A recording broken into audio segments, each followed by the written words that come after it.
தேர்தல் என்றாலே திருவிழா என்று சொல்லுகின்றார்கள். ஆனால் தேர்தல் என்றாலே வியாபாரிகளுக்கு இருட்டு நாளாக தெரிகிறது. இந்த நிலையை தேர்தல் அதிகாரிகள் மாற்றம் செய்யப்பட வேண்டும். தமிழகம் முழுவதும் வியாபாரிகள் 100% வாக்களிக்கப்பட வேண்டும். எங்கள் வாக்கு விற்பனைக்கல்ல என்ற தாரகை மந்திரத்தோடு விளம்பரம் செய்து கொண்டிருக்கிறார்கள்.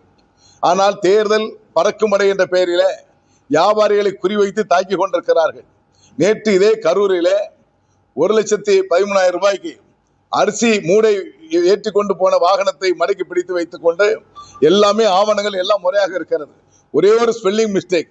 செல்போன் என்பது கண்ணகி என்பது கடையில் பார்த்தீங்கன்னா 100 வாடிக்கையாளர்கள் இருப்பாங்க. எங்கிட்ட கண்ணகி வந்து 2 பேர் இருந்திருக்கு.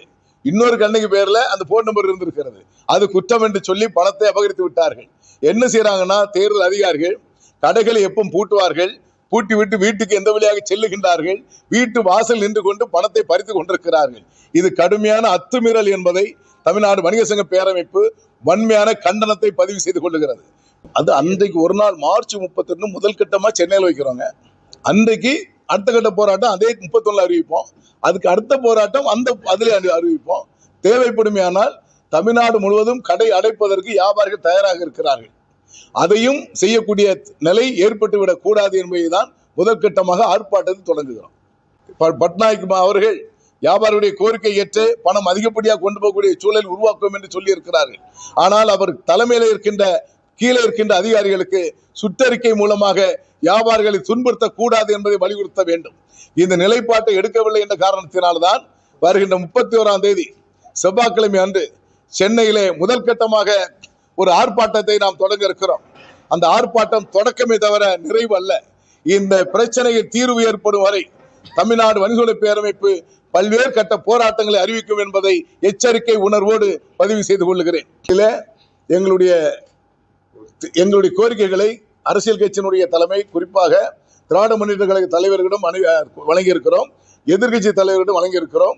எந்த கட்சிகள் எங்களுடைய கோரிக்கை ஏற்று சுற்றறிக்கை அவர்கள் அறிக்கை தேர்தல் அறிக்கையில இடம்பெற வருகிறதோ அதன் பிறகு அது எங்களுடைய ஆதரவை நாங்கள் தெரிவிப்பதாக தெரிவித்திருக்கிறோம். இதுவரை அது எங்கள் கண்ணுக்கு தென்படவில்லை. இது போன்ற வரிகள் அதில் ஒரு வரிகள் கூட தென்பட்ட மாதிரி தெரியவில்லை.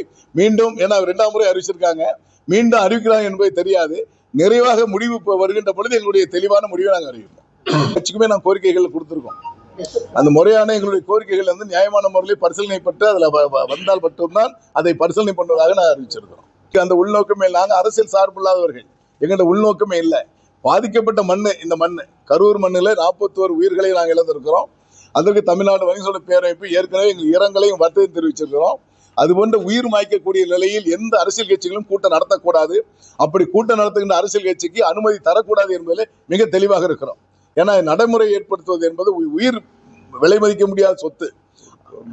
அந்த உயிர் போன பிறகு இப்ப நாங்களே பாருங்க, எங்க தலைமையில் ஒரு கூட்டம் நடக்குதுன்னா அங்க அசம்பாவிதம் நடந்தால் யார் பொறுப்பு? நாங்க தான் பொறுப்பு. யார் தலைமையில் கூட்டம் நடைபெறுகிறதோ அங்கு எந்த பிரச்சனை ஏற்பட்டாலும் அன்று தலைமையேற்ற அரசியல் கட்சி தான் பொறுப்பு ஏற்க வேண்டுமே தவிர வேற வெளியே உள்ளவங்க யாரும் ஏற்க வேண்டிய அவசியம் இல்லை.